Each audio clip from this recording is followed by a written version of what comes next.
Weight guys, हे सगळं काय चालू होतं हे तुम्हाला पुढे बघायलाच मिळेल. सो आम्ही आमच्या बसची वाट बघतच होतो. तर तेवढ्यात तिथे आले सर्वेवाले आणि त्यांनी आमच्यातल्या एकाला पकडलं आणि त्याला क्वेश्चन आन्सरिंग करायला स्टार्ट केलं आणि आम्ही त्याचीच मजा घेत होतो इकडे.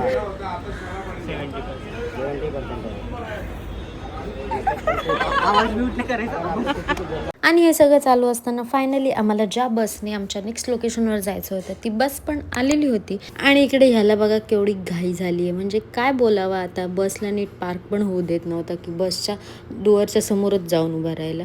ठीक आहे, कोई ना. काय क्वेश्चन विचारला? एकाच वेळेस ऊन आणि एसी कधी भेटतात?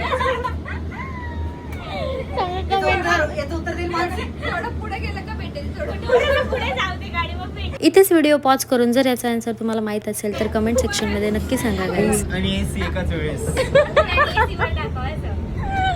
काय बाई, फक्त आम्ही आमचं राज्य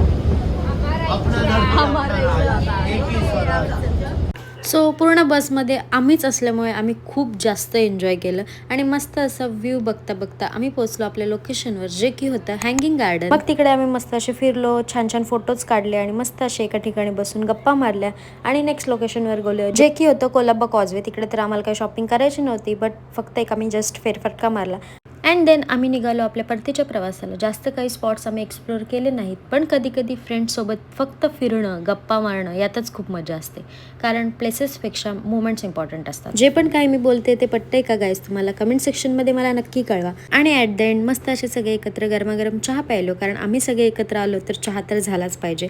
सो चहा पिलो आणि त्यांना टाटा बाय बाय केलं आणि आम्ही पण निघालो. So that's it for this today's vlog guys. See you in the next vlog. Bye.